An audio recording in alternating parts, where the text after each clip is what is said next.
إن الحمد لله نحمده ونستعينه ونستغفره ونعوذ بالله من شرور أنفسنا ومن سيئات أعمالنا من يهده الله فلا مضل له ومن يضلل فلا هادي له وأشهد أن لا إله إلا الله وحده لا شريك له وأشهد أن محمدا عبده ورسوله أما بعد அன்புள்ள சகோதரர்களே, இன்றைய ஜும்மா உரையிலே அறிவும் உறவும் என்கின்ற ஒரு தலைப்பில் உறவுகளை பேணி நடப்பதில் ஏற்படுகின்ற பிரச்சனைகளை நாம் எவ்வாறு சமாளிப்பது, அவைகளை எவ்வாறு கையாள்வது என்பதை பற்றி ஒரு 4 விஷயங்களை இந்த இடத்திலே நான் உங்களுக்கு மத்தியில் ஞாபகப்படுத்திக் கொள்ளலாம் என்று நினைக்கிறேன். அன்புள்ள சகோதரர்களே, பிரச்சனைகள் இல்லாத உறவுகள் இல்லை, சிக்கல்கள் இல்லாத உறவுகள் இல்லை, முரண்பாடுகள் இல்லாத உறவுகள் இல்லை என்பதை நாம் அனுபவபூர்வமாக ஒவ்வொருவருடைய வாழ்க்கையிலும் என்ன செய்கிறோம், கண்டு வருகிறோம். அவரவர்களது பொறுமைக்கும் அறிவுக்கும் ஏற்ப அந்த பிரச்சனைகள் அதிகமாகவும் குறைவாகவும், குணங்களுக்கும் அவரவர்களுடைய இயல்புகளுக்கும் ஏற்ப அந்த பிரச்சனை குறைவாகவும் கூடுதலாகவும் இருக்கின்றது. ஆனால் பிரச்சனைகளே அற்ற உறவுகள், சிக்கல்களே அற்ற உறவுகள் இருப்பதாக யாராலும் என்ன செய்ய முடியாது, வாதாட முடியாது. என்ன சொல்ல முடியும் அப்படி என்று சொன்னால், எமது வாழ்க்கையில் பிரச்சனைகள் குறைவு, சிக்கல்கள் குறைவு, உறவுகளில் அதாவது இடைஞ்சல்கள் குறைவு, அதாவது புரிதலின்மைகள் குறைவு, இது போன்ற வார்த்தைகளை சொல்லலாமே தவிர முழுமையாக எதுவும் இல்லை என்று நாம் என்ன செய்துவிட முடியாது, சொல்லிவிட முடியாது. ஆனாலும் கூட பிரச்சனைகள் உறவுகளிலே இயல்பு என்று நாம் புரிந்து கொண்டு விட்டால், புரிந்துணர்வின்மை இயல்பாக ஒரு மனிதனுக்கு வரும் என்பதை நாம் புரிந்து கொண்டு விட்டோம் என்று சொன்னால், எப்படி கையாளுவது என்பதை பற்றிய ஒரு அறிவு எங்களுக்கு என்ன செய்ய வேண்டும், மிக முக்கியமாக தேவை. ஏனென்று சொன்னால், இன்றைக்கு நிறைய உறவு விஷயங்களிலே, குடும்ப உறவாக இருக்கலாம், கணவன் மனைவி உறவாக இருக்கலாம், நட்பாக இருக்கலாம், எதுவாக இருந்தாலும் சரி, நிறைய பேர் எப்படி அதை அணுகுகிறார்கள் அப்படி என்று சொன்னால், எது நியாயம் எது அவநியாயம் என்கின்ற அமைப்பில் தான் உறவு விஷயத்தில் என்ன செய்கிறார்கள், அணுகுகிறார்கள். ஆனால் உண்மையிலே இஸ்லாம் இந்த மாதிரியான ஒரு நிலையை எல்லா இடங்களிலும் உறவு விஷயத்தில் அணுகச் சொல்கிறதா என்று கேட்டால் இல்லை. ரசூலுல்லாஹி ஸல்லல்லாஹு அலைஹி வஸல்லம் அவர்கள் 3 இடங்களிலே பொய் சொல்லலாம் என்று சொல்லி ரசூலுல்லாஹி ஸல்லல்லாஹு அலைஹி வஸல்லம் அவர்கள் பொய்யை என்ன செய்தார்கள், அனுமதித்தார்கள். 3 இடங்களிலே. இப்போ பொய் என்பது கூடாது என்று இஸ்லாம் சொன்னதற்கான காரணம், வன்மையாக கண்டித்ததற்கான காரணம், பொய்யால் இந்த சமுதாயத்தில் கெடுதிகள் தான் என்ன செய்யும், நிகழும் என்பதுதான்.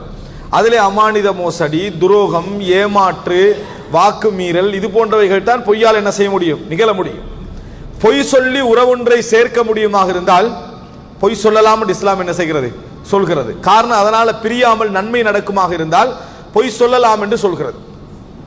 நியாயம் அவநியாயம் என்று பார்த்துத்தான் ஒரு உறவு சேர வேண்டுமாக இருந்தால் இந்த வார்த்தைக்கு அர்த்தமே இல்லை. ஏன், பொய் சொல்வதன் மூலம் நாம் என்ன செய்கிறோம், ஒரு நியாயத்தை மறைக்கிறோம், ஒரு நியாயத்தை மறைக்கிறோம், ஒரு அவநியாயத்தையும் மறைக்கிறோம், அதான் அர்த்தம்.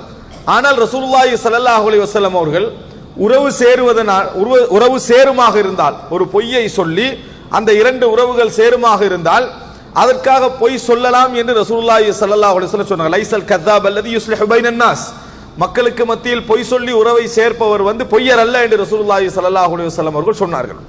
ஆனால் எங்களுடைய நிறைய பேருடைய அணுகுமுறை எப்படி இருக்கிறது அப்படி என்று சொன்னால், நியாயமா நியாயம் இல்லையா என்பதை வைத்துத்தான் சேருவதும் பிரிவதும் என்ற அமைப்பில் இருக்கிறது. நியாயமா நியாயம் இல்லையா என்று கட்டாயம் உறவிலே பேச வேண்டிய ஒரு சில இடங்கள் உண்டு. அது என்ன அப்படி என்று சொன்னால், ஒரு உரிமை, ஒரு சொத்து பிரச்சனை அந்த சொத்து பிரச்சனை வழக்கு என்று உரிமை, இவருடைய பங்கு அவருடைய பங்கு, இவருடைய உரிமை அவருடைய உரிமை என்பது விட்டு கொடுக்க முடியாத இடத்திற்கு அநியாயம் இழைக்கப்படுகின்ற ஒரு இடத்திற்கு அது கோர்ட் என்று வருகிற இடத்தில், அந்த இடத்துல நீதிபதி என்ன செய்யக்கூடாது, பொய் சொல்லியாவது உறவை சேர்க்கணும் என்று சொல்லி என்ன செய்ய முடியாது, நடந்து கொள்ள முடியாது.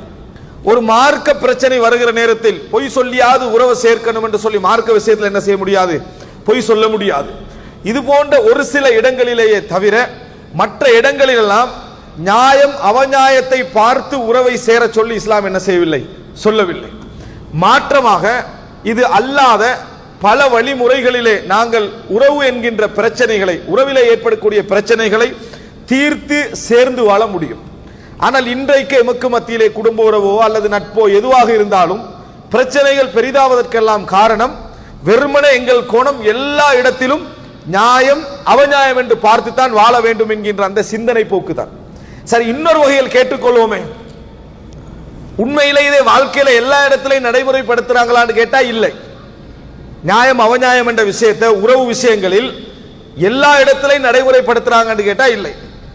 உதாரணமாக, மனைவி கணவன் என்று வார நேரத்தில் நியாயம் அவநியாயம் என்பது 25% தான் பார்க்கப்படுதே தவிர 75% அங்க கணவனும் பார்ப்பதில்லை, மனைவியும் பார்ப்பதில்லை என்பது எல்லோருக்குமே தெரியும்.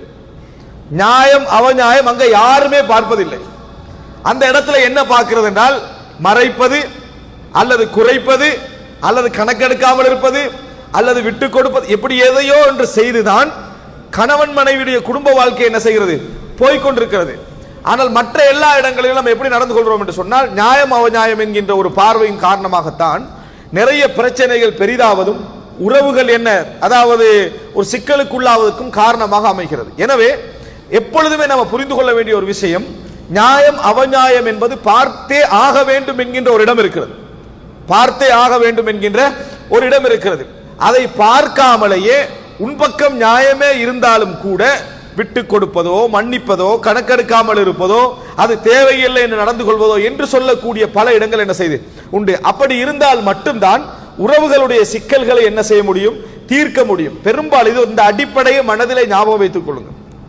நாங்கள் இந்த சமுதாயத்திலே உள்ள உறவுகளோடு சேர்ந்து வாழ வேண்டும், பிரச்சனைகளை குறைத்து வாழ வேண்டும், நல்ல புரிந்துணர்வோடு வாழ வேண்டும் என்று மட்டும் நினைப்போம் என்று சொன்னால் அதற்கு மிகப்பெரிய வழியே என்ன தெரியுமா, நியாயம் அவநியாயம் என்கின்ற பகுதிகளை ஒரு குறிப்பிட்ட வட்டத்தில் மட்டும் பார்த்துவிட்டு மற்ற இடங்களில் எல்லாம் சில முக்கிய ஒழுங்குகளை நாம் கடைபிடிப்பது. அதில் பிரதானமாக முதலாவதாக நாம குர்ஆனிலே அல்லாஹு தஆலா சொல்லி காட்டுகிறான், வலா தஸ்தவில் ஹஸனத்து வல ஸய்யா, நலவும் கெடுதியும் எப்பொழுதும் சமமாகாது. நலவும் கெடுதியும் எப்பொழுதும் சமமாகாது. நலவால் வருகின்ற விளைவுகள் வேறு, கெடுதியால் வருகின்ற விளைவுகள் வேறு. யாராவது உங்களுக்கு கெடுதி செய்து விட்டால் கெடுதி செய்ய வேண்டும் என்பதுதான் நியாயம். யோசிச்சு பார்த்தா திருப்பி அவனுக்கு பதிலடி என்ன, கெடுதி செய்வதுதான் நியாயம். அல்லாஹு தஆலா என்ன சொல்றான்னு சொன்னால் நியாயமும் அதாவது அவநியாயம் ஒரு நாள் சமமாகாது, நல்லதும் கெட்டதும் ஒரு நாளும் சமமாகாது. இத்ஃபா பில்லதி ஹிய அஹ்சன், நீங்கள் எது மிகவும் சிறந்ததோ அதன் மூலம் நடக்கக்கூடிய கெடுதியை தடுத்து விடுங்கள். எது மிகவும் சிறந்ததோ அதன் மூலம் நடக்கக்கூடிய கெடுதியை நீங்கள் தடுத்து விடுங்கள். அப்படின்னா என்ன, உங்களுக்கு என்ன தவறு செய்து விட்டாலும், உங்களுக்கு என்ன அவமானத்தை தந்து விட்டாலும், உங்களுக்கு என்ன வகையில் அதாவது உங்களுடைய மதிப்பை குறைத்து நடத்தி விட்டாலும், உங்களை கண்டுகொள்ளாது விட்டாலும் நீங்க அப்படி நடந்து கொள்ள வேண்டாம். நீங்க நல்ல விஷயங்களை சுமந்த ஒரு மனிதர் போன்று நல்ல முறையில் அதற்கு பரிகாரம் என்ன செய்யுங்கள், செய்யுங்கள். ஃபஇதல்லதி பைனக வ பைனஹு அதாவா கஅன்னஹு வலியுன் ஹமீம். அவ்வாறு நீங்கள் நடப்பீர்கள் என்று சொன்னால் உங்களுக்கும் எவருக்கும் இடையில் பகைமை இருக்கிறதோ நீங்களும் அவரும் மிகவும் நெருங்கிய நண்பர்கள் போன்று மாறிவிடுவீர்கள். அல்லாஹ் குர்ஆன்ல சொல்றான், கஅன்னஹு வலியுன் ஹமீம்.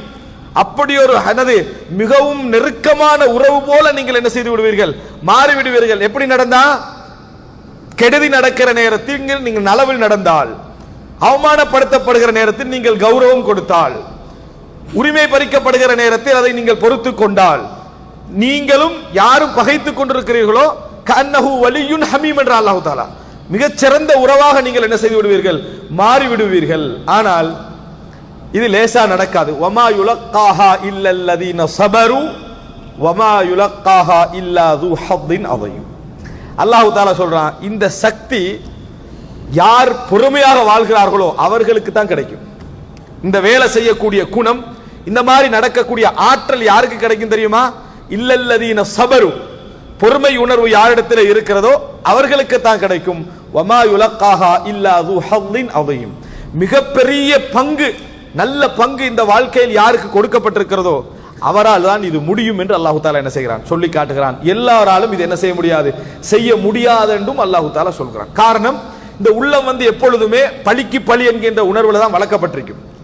உனக்கு ஏழுமெண்டா உன்னை விட ஆற்றல் உள்ள எனக்கு எவ்வளவு ஏழும் என்கின்ற சிந்தனை இன்னும் கொஞ்சம் டபுளா என்ன செய்யும் இருக்கும். அந்த நேரத்தில் அதுக்கு மாற்றமாக உள்ளத்தை கட்டுப்படுத்தி உறவுகளை பேணுதல் என்பது இருக்கிறது, அது மிக ஒரு கஷ்டமான விஷயம். அது யாருக்கு கிடைக்கும்? ரெண்டு. அல்லாஹ் தஆலா சொல்றான், ஒன்று சபர், இரண்டாவது து ஹத்தின் அதீம், மிக சிறந்த பங்குள்ளவர். அப்படின்னா இந்த உலகத்தில் நல்ல வாழ்க்கை நல்ல சௌபாக்கியம் யாருக்கு உள்ளதோ அவருக்கு தான் என்ன செய்யும், இதனை செய்ய முடியும் என்று அல்லாஹ் தஆலா சொல்லி காட்டுகிறான். எனவே அன்புள்ள சகோதரர்களே, முதலாவது நாங்கள் அதாவது தெரிந்து கொள்ள வேண்டிய பிரதானமான அம்சம், குடும்ப உறவுகளை பேண வேண்டும் என்றால், குடும்ப உறவுகளை பேண வேண்டும் என்றால் நம்ம பிரதானமாக செய்ய வேண்டிய அம்சம் என்ன? நாங்கள் எங்களுக்கு கெடுதி செய்கின்ற யாராக இருந்தாலும் சரி நலவு செய்ய பழகுதல். அவர் செய்த கெடுதியை எந்த வகையிலும் ஞாபகப்படுத்தாமல் நலவு செய்ய பழகுதல் மிக முக்கியமான ஒரு விஷயம். ரசூலுல்லாஹி ஸல்லல்லாஹு அலைஹி வஸல்லம் இடத்தில் ஒரு மனிதர் வருகிறார். வந்து, அல்லாஹ்வின் தூதரே, நான் எனது குடும்ப உறவுகளை சேர்ந்து நடக்கிறேன், வயக்தஊனி அஸிலுஹும் வயக்தஊனி, ஆனா அவங்க எப்போ பார்த்தாலும் என்னை துண்டிச்சு தான் நடக்கிறாங்க. நான் என்ன நலவு செஞ்சிட்டாலும் சரி, சேர்ந்து நடந்துட்டாலும் சரி, துண்டித்து நடப்பதே அவர்களது வேலையாக இருக்கிறது. அஹ்லுமு, அதாவது அஹ்லுமு மஅஹும், அவர்களோடு நான் கருணையான முறையில் விட்டு கொடுத்து நடக்கிறேன். வயஜ்ஹலூனி, ஆனா என்னை கண்டுகொள்வதே இல்லை. அவர்கள் என்னை கண்டுகொள்வதே இல்லை. என்ன செய்ய அல்லாஹ்வின் தூதரே அப்படின்னு கேட்டார். அவர் ரசூலுல்லாஹி ஸல்லல்லாஹு அலைஹி வஸல்லம் சொன்னார்கள், அழகான ஒரு வார்த்தை சொல்றாங்க, அதாவது நீங்கள் சொல்வது போன்று இருந்தால், நீங்கள் சொல்வது போன்று இருந்தால் ஃபஇன்னமா துஸிஃபுஹுமுல் மல்ல, நீங்கள் அவர்களுக்கு சுடு சாம்பலை கொடுத்து கொண்டிருக்கிறீர்கள். சுடு சாம்பலை நீங்கள் அவர்களுக்கு கொடுத்து கொண்டிருக்கிறீர்கள். வலா யஸாலு மினல்லாஹி அலைக ظஹீருன் மா தும்த அலா ذلك, நீங்கள் இந்த நிலையில் இருக்கின்ற காலமெல்லாம் அல்லாஹ்விடமிருந்து ஒரு உதவியாளர் உங்களுக்கு இருந்து கொண்டே இருப்பார். ஒரு மலக்கை அல்லாஹு தஆலா உங்களுக்கு உதவியாளராக வைத்துக் கொண்டே இருப்பார். ரசூலுல்லாஹி ஸல்லல்லாஹு அலைஹி வஸல்லம் சொன்னார், சஹீஹ் முஸ்லிம்ல வரக்கூடிய செய்தி. அதாவது உங்களுக்கு வரக்கூடிய ஆத்திரம் இருக்குது, அதற்குரிய பழியை அல்லாஹ் வாங்கிக் கொள்வான். அதான் நீங்கள் சுடுசாம்பலை கொடுக்கிறீங்கிறதுக்கான அர்த்தம். நீங்க நலவு செய்து கொண்டே இருங்கள், நீங்கள் நலவு செய்து கொண்டே இருங்கள். அவர்கள் அந்த மாதிரி நடப்பார்களாக இருந்தால், அவர்களுக்கு வெளிப்படையாக விளங்குகிற நேரத்தில் அது உறவை சேர்தலாக இருந்தாலும் அல்லாஹு தஆலா அவர்களுக்கு சுடு சாம்பலை தான் என்ன செய்கிறான், கொடுத்து கொண்டிருக்கிறார். உங்களுக்கு அந்த பிரச்சனை தேவையில்லை, அதை நான் பார்த்துக் கொள்கிறேன், ஆனா நீங்க சேர்ந்து நடவுங்க என்று ரசூலுல்லாஹி ஸல்லல்லாஹு அலைஹி வஸல்லம் சொல்கிறார்கள். ஒரு மலக்குடைய உதவி உங்களுக்கு இருந்து கொண்டே இருக்கும் அப்படி என்று ரசூலுல்லாஹி ஸல்லல்லாஹு அலைஹி வஸல்லம் அவர்கள் சொல்லி காட்டினார்கள். இதுதான் நாம் முதலாவது தெரிந்து கொள்ள வேண்டிய விஷயம். உறவு விஷயங்கள்ல அவர்கள் எங்களோடு எப்படி நடந்து கொள்கிறார்கள், என்ன பேசுகிறார்கள், எப்படி இதாகிறார்கள் என்றதெல்லாம் நம்ம மறந்துடணும். எப்பையும் மென்று விழுங்கிடணும். இந்த உலகத்தில் 100% நமக்கு தூய்மையாக நடக்கக்கூடிய யாரும் கிடைக்கவே மாட்டார்கள். மிக உச்சகட்டமாக நம்ம நம்பக்கூடிய நட்பால 75 பேர் தான் நடக்க முடியும். அவர்களால மட்டுமல்ல, நாங்கள் அவர்களுக்கு அப்படித்தான் நடப்போம். நாங்களும் அவர்களுக்கு அவ்வளவுதான் நடக்க முடியும். அதான் உலகத்துடைய எல்லை. எனவே இயன்ற அளவுக்கு கெடுதி செய்யக்கூடியவர்களை நலவு செய்யக்கூடிய மக்களாக, கண்டுகொள்ளாமல் இருத்தல, நலவு செய்யக்கூடிய மக்களாக நாங்கள் மாற்றுவதற்கு நடந்து கொள்வதற்கு அஹ்ஸின் இலா மன் அஸாஅக், உங்களுக்கு கெடுதி செய்யக்கூடியவர்களோடு நல்ல முறையில் நடந்து கொள்ளல். இன்று நாம் உறவை பேணக்கூடியதில், அதாவது உறவுடைய சிக்கல்களை நாங்கள் தவிர்ப்பதில்லை. நிறைய அப்படி நடக்குது இப்படி நடக்குது சிக்கல் எல்லாம் கேட்பாங்க. அதுக்கெல்லாம் சிக்கலை தீர்ப்பது ஒரு பகுதி. அந்த சிக்கலே அப்படியே ஒன்றுமில்லாம மறைஞ்சு போறதுக்கு ஒரே வழி என்ன தெரியுமா? இந்த மாதிரி நடந்து கொள்வது. அல்லாஹ் சொல்றான் குர்ஆன்ல, ஃபஇதல்லதி பைனக வ பைனஹு அதாவா, யாருக்கும் உங்களுக்கும் இடையில பகைமை இருக்கிறதோ கஅன்னஹு வலியுன் ஹமீம், நெருங்கிய உறவு போல என்ன செய்வீர்கள், இருப்பீர்கள் என்று அல்லாஹ் ரப்பல் ஆலமீன் என்ன செய்கிறான், சொல்லி காட்டுகிறான். இரண்டாவது அன்புள்ள சகோதரர்களே, உறவுடைய பிரச்சனை, இதெல்லாம் அந்த தனித்தனி பிரச்சனைகளை ஆய்வு செய்து கொண்டெல்லாம் உறவு எல்லாற்றையும் சேர்க்க முடியாது. நாம் உறவோடு வாழ வேண்டும் என்றால் நம்ம கடைபிடிக்க வேண்டிய இரண்டாவது மிக முக்கியமான செய்தி என்ன தெரியுமா? அத்தகாஃபுல். தகாஃபுல் என்று சொன்னால் தெரிந்தாலும் கூட கண்டுகொள்ளாமை. அல்லாஹ்வுக்கு முரண் மார்க்கத்துக்கு முரண் என்றால் கட்டாயம் நம்ம சுட்டி காட்ட வேண்டும். அது அல்லாமல் நமக்கு என்னது, நம்மை பகைக்கிறார்கள், நம்ம அது நடந்து கொள்ளுது குடும்ப உறவுகளை நம்ம விளங்குற நேரத்தில் எப்படி நடந்து கொள்ளணும் என்றால் தகாஃபுல், கண்டுகொள்ளாமை. கண்டுகொள்ளாமை நமக்கு தெரியுது, தெரிந்தாலும் கூட அதை நாங்கள் கண்டுகொண்டது போன்ற உணர்வை ஏற்படுத்தி பகைமை உருவாக்காமல் இருத்தல். பகைமையை உருவாக்காமல் இருத்தல் இரண்டாவது மிக முக்கியமான பகுதி. இஸ்லாமிய அறிஞர்களில் பலர் என்ன சொல்கிறார் என்று சொன்னால், அத்தகாஃபுல் நிஸ்ஃபுல் குலுக், கண்டுகொள்ளாமல் இருக்கிறது, பாராமுகம் இருக்கிறது, நட்பண்புகளில் அரைவாசி என்றார்கள். நட்பண்புகளிலேயே மொத்த அரைவாசி அது கண்டுகொள்ளாமல் இருத்தல் தான். நீங்க நட்பண்புகளை எடுத்துக்கொண்டீங்கன்னா மொத்த அரைவாசி அதுக்குள்ள என்ன செஞ்சிடும், வந்து விடும் என்று சொன்னார்கள். கீலலி அராபியின் மனில் ஆகில் கால அல் ஃபத்தினுல் முத்தகாஃபில். ஒரு அரபு கிராமப்புறவாசி இடத்துல கேட்கப்படுகிறது, சிறந்த புத்திசாலி யார் அப்படின்னு. அவர் சொல்றாரு, அல் ஃபத்தின் அல் முத்தகாஃபில், நல்ல புரிந்திருந்தும் கண்டுகொள்ளாமல் இருப்பவர் தான். நமக்கு புரியாட்டியும் கண்டுகொண்டா தான் நிம்மதி. நமக்கு புரியாட்டியும் நமக்கு விளங்கின மாதிரி காட்டிக் கொள்றதுல நமக்கு பெரிய ஆர்வம் இருக்கும். நமக்கு புரிஞ்சாலும் நமக்கு விளங்கல என்ற முறை நடக்கிறது இருக்குது, அதுக்கு பெரிய பொறுமை என்ன செய்யுது தேவை, மிகப்பெரிய பொறுமை தேவை. நாங்க பார்க்கிறோம், சஹீஹ் புகாரில் ஒரு செய்தி வருது, 11 மனைவியருடைய விஷயத்தை ஆயிஷா ரலியல்லாஹு அன்ஹா சம்பவமா ரசூலுல்லாஹ்கிட்ட செய்றாங்க, சொல்றாங்க.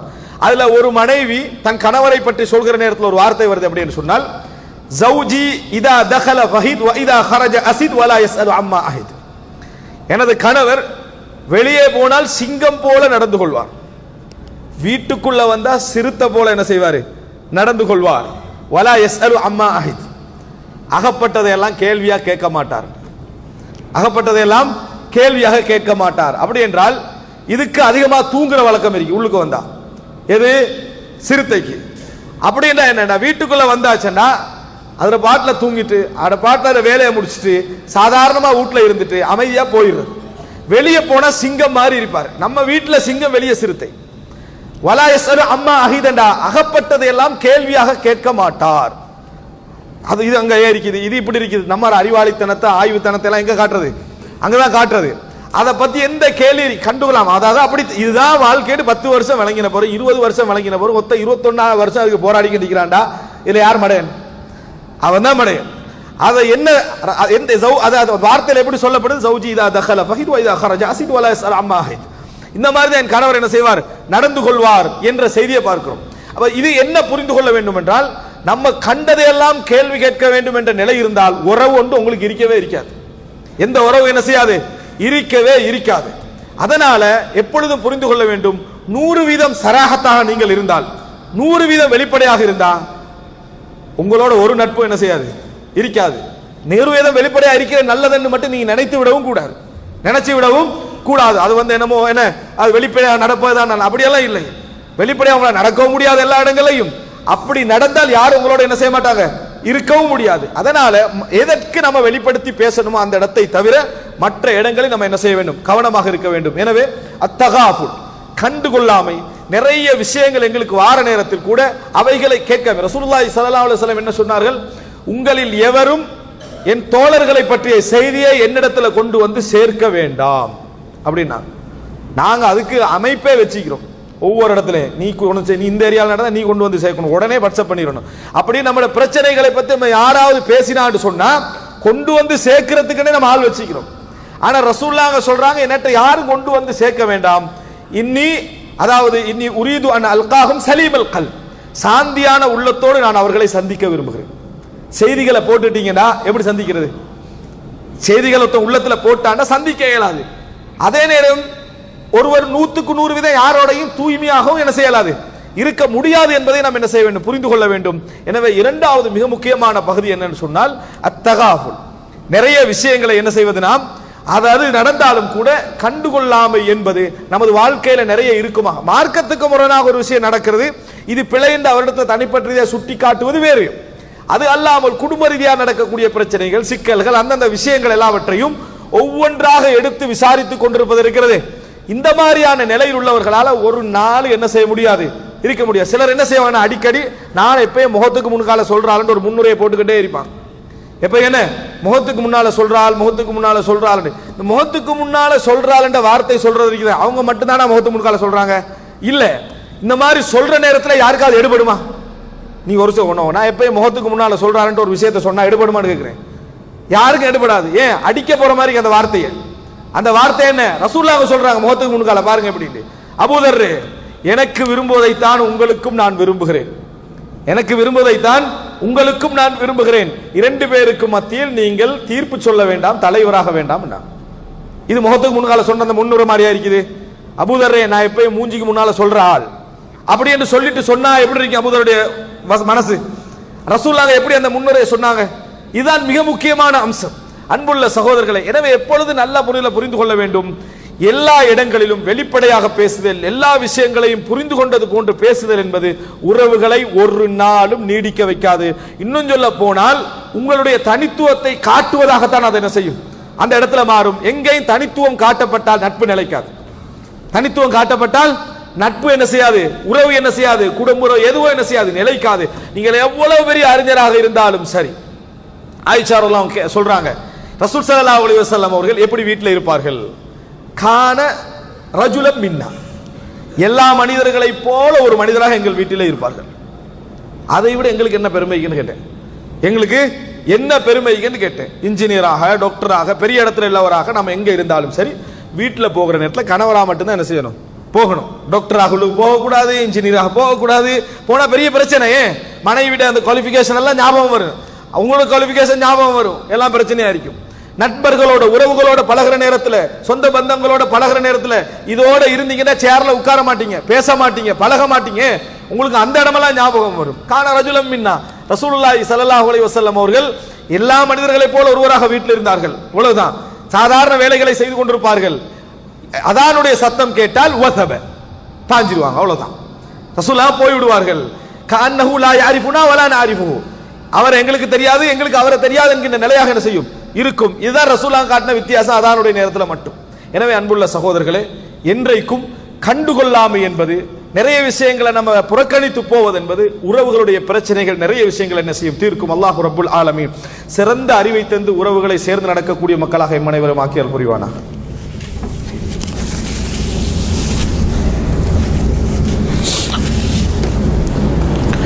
إن الحمد لله نحمده ونستعينه ونستغفره ونعوذ بالله من شرور أنفسنا ومن سيئات أعمالنا من يهده الله فلا مضل له ومن يضلل فلا هادي له وأشهد أن لا إله إلا الله وحده لا شريك له وأشهد أن محمدا عبده ورسوله أما بعد.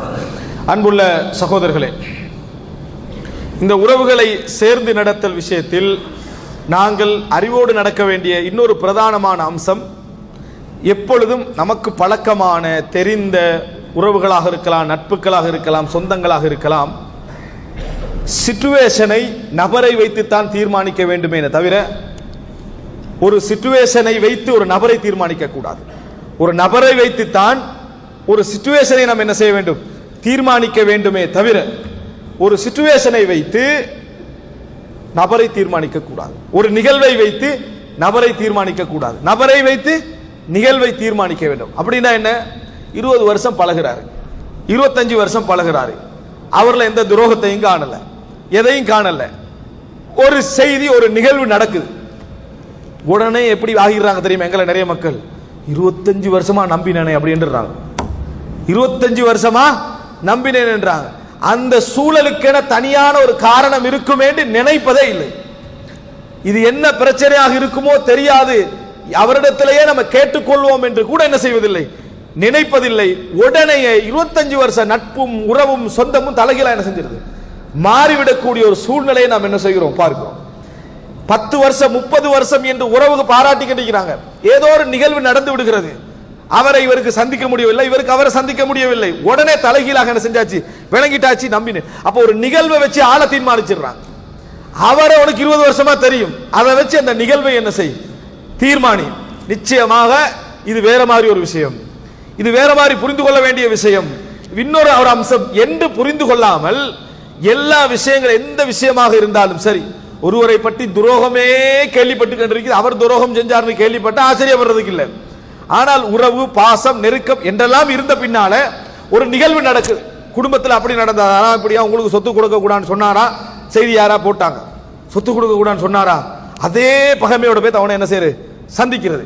சந்திக்கிறதுக்கு முன்னால அவன் தெய்வம் போட்டிருப்பான், வாராரு இன்றைக்கு சண்டை தாண்டு, நீங்க இவ்வளோ நல்ல முறையில் நடந்து பாருங்க அப்படின்னு சொல்லி நேரத்தோட போட்டு போயிருப்பான். இப்ப என்ன நடக்கும், சந்திச்ச உடனேயே பகைமை வளர்கின்ற அமைப்பில் என்னது நடக்கக்கூடிய ஒரு சூழ்நிலையை நாம் என்ன செய்கிறோம் பார்க்கிறோம். எனவே எப்பொழுதும் நிதானமாக இப்படி செய்வாராய் வரு, செய்யக்கூடியவராய் வரு, இந்த நிகழ்வுக்கு பின்னால ஏதாவது ரீசன் இருக்கும், இதை எப்படி நம்ம புரிஞ்சு கொள்ளணும் என்று காரணங்களை நாங்களே உருவாக்கி அந்த காரணங்களுக்கு ஏற்ப ஒரு விஷயத்தை அணுகுவதற்கிறது நிறைய உறவுகளை பேணும், நிறைய உறவுகளை பேணும். இதனால்தான் நட்பு சம்பந்தமான ஒழுக்கங்களை பேசக்கூடிய சில சலஃப் மார்க்க அறிஞர்கள் என்ன சொல்கிறார்கள் என்று சொன்னால், நீ யாருக்கு விளக்கம் சொல்ல வேண்டி இருக்கிறதோ அவர் உண்மையில் உனது உண்மையான உறவு அல்ல. யாருக்காவது நீ காரணம் சொல்ல வேண்டியிருந்தா அவர் உண்மையான உறவு அல்ல. ஏன்? அவன் தான் விளங்காதவன் அர்த்தம். நீ ஒரு ஒவ்வொரு விஷயத்துக்கும் அட இவன் ஏதா நினைப்பானோ, இவன் ஏதா புரிஞ்சிருப்பானோ, இவன் இப்படி விளங்கியிருப்பானோன்னு ஒருத்தனோட நீங்க காலத்துக்கு நினைச்சு பழகிறீங்கன்னு வைங்களே, அப்படின்னு அர்த்தம் என்ன? அவன் உனது நண்பனே அல்ல, உனது உறவே அல்ல, உனது சொந்தமே அல்ல என்ற அர்த்தம். காரணம் என்ன? உன்னால அவனுக்கு என்ன செய்ய முடியல, உன்னை புரிஞ்சு கொள்ள முடியவில்லை. எனவே நீ மன்னிச்சு நடக்கிறதா இப்ப அங்க வழி. எனவே எப்பொழுது நம்ம புரிந்து கொள்ள வேண்டும் என்றால், நம்ம ஒருவருக்கும் ஒவ்வொரு விஷயத்திலையும் காரணம் சொல்லிக்கொண்டே இருக்க வேண்டும் என்றால் அது என்ன? உண்மையான நட்பல்ல, உண்மையான உறவல்ல என்பதை நம்ம புரிந்து கொள்ள வேண்டும். காரணம் சொல்லாமலும் இதுதான் இருக்கும், இப்படித்தான் இருக்கும் என்பதை யார் புரிந்து கொள்கிறார்களோ அவர்களுடைய நட்பு தான் என்ன செய்யும்? நிலைக்கும். எனவே அந்த பண்பை நாங்கள் உருவாக்கிக்கிறோம், அந்த பண்பை நாங்கள் உருவாக்கி கொள்ள வேண்டும். இந்த பிரச்சனைக்குரிய சூழல் இது வேறு. அது எவ்வளவு இருந்துட்டு போனா 20 வருஷம் அவருடைய நட்பு எனக்கு போதும், 20 வருஷம் அந்த சொந்த உறவு நமக்கு போதும், அவர் நல்ல முறையில் வாழ்ந்து அது போதும்.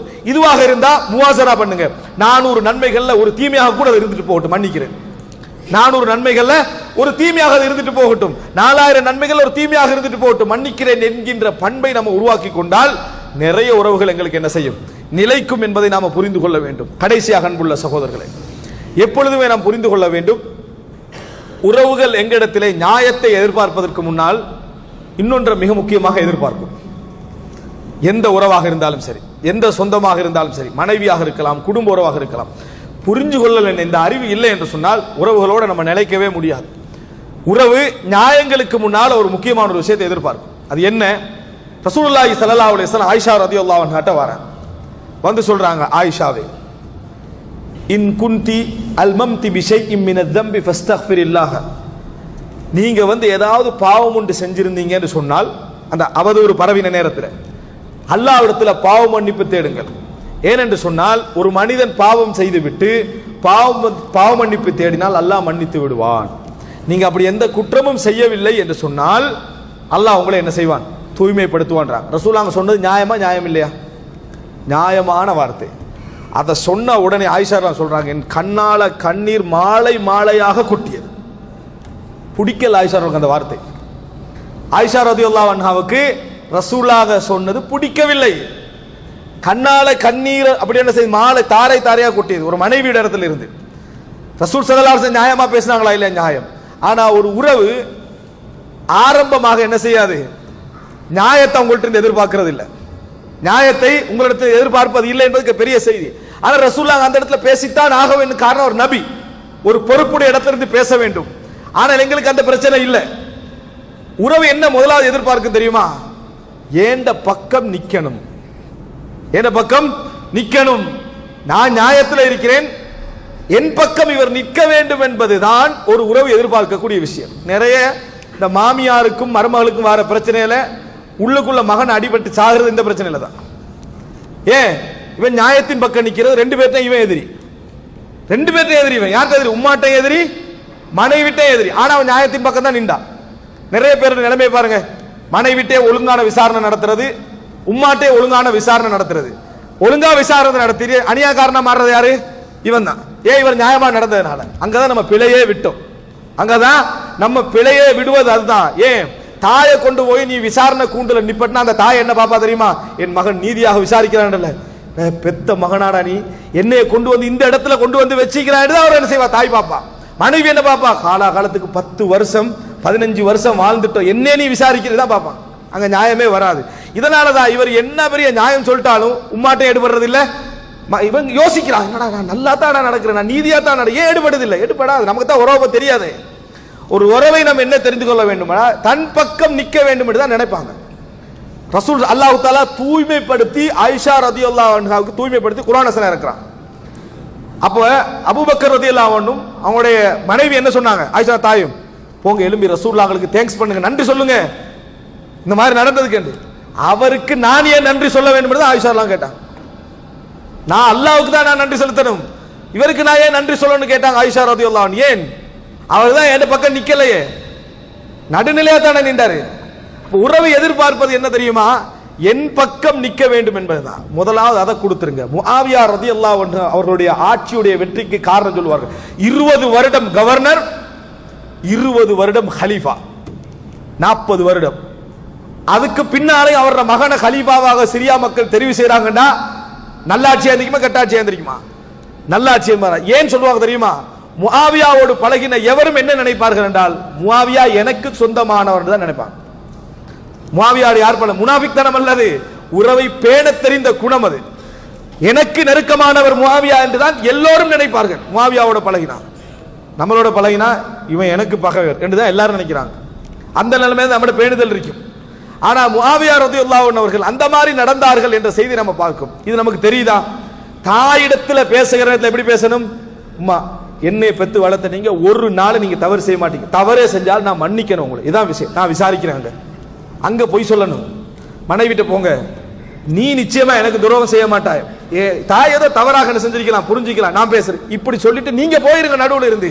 அதை விட்டு நடுவ நீதிபதியாகி கூண்டில் 2 பேரை ஏத்தி ஆதாரத்தை கொண்டு வா சத்தியம் பண்ணா நீங்க தான் கெட்டவராக மாறுவீர்களே தவிர ஒரு நாள் அந்த 2 உறவும் சேர போறதும் இல்ல, நீங்க நல்லவராக போறதும் இல்ல, உறவு பகம வளர்ந்து கொண்டே தான் போகும். எனவே அன்புள்ள சகோதரர்களே, சில இடங்கள்ல மட்டும்தான் நம்ம பேசியே ஆக வேண்டும் நியாயம் என்ற இடம் வருமே தவிர, பல இடங்களில் நீங்கள் நான் உங்களுக்கு நெருக்கமானவர் என்று உணர்த்துவதன் மூலமே பிரச்சனை என்ன செஞ்சிடும், முடிந்துவிடும் என்பதை நாம் என்ன செய்ய வேண்டும், புரிந்து கொள்ள வேண்டும். எனவே அன்புள்ள சகோதரர்களே, இந்த 4 விஷயங்கள், கெடுதி செய்தவர்களுக்கு நலவு செய்யுங்கள், தகாஃபுல் கண்டுகொள்ளாமை, பராமுகம், ஒரு சிச்சுவேஷனை வைத்து ஒருவரை புரிந்து கொள்ளக்கூடாது, அவரை வைத்து அந்த சிச்சுவேஷனுக்கு என்ன செய்ய வேண்டும், புரிந்து கொள்கின்ற தன்மை, அதுபோல உறவென்கிற நேரத்தில் நான் உன் பக்கம் தான் என்ற உணர்வை என்ன செய்வது, ஏற்படுத்துவது. இதன் மூலம் நிறைய பிரச்சனைகள் என்ன செய்துவிடும், தீர்ந்துவிடும். எஞ்சிய பிரச்சனைகளை பொறுத்தவரைக்கும் நியாயம் அவநியாயம் என்று காண வேண்டி இருக்கும், அல்லது நம்ம பொறுத்து போக வேண்டிய சில பிரச்சனைகளாக இருக்கும், மன்னித்து போக வேண்டிய பிரச்சனைகளாக இருக்கும், விட்டு கொடுக்க வேண்டிய பிரச்சனைகள், இல்லாட்டி பேசி தீர்க்க வேண்டிய பிரச்சனைகளாக இருக்கும். பெரும்பாலான பிரச்சனைகள் இது போன்ற விஷயங்களாலே போய்விடும். அல்லாஹ் ரப்பல் ஆலமீன் உறவை சேருகின்ற நல்ல ஒரு அறிவை தந்து அதற்குரிய தௌஃபீக்கை அனைவருக்கும் செய்தல் புரிவானாக. ஹாதா மா இந்தி வல் இல்மு இந்தல்லாஹ் வ அகூலு கௌலி ஹாதா வ அஸ்தக்ஃபிருல்லாஹ லி வ லக்கும்.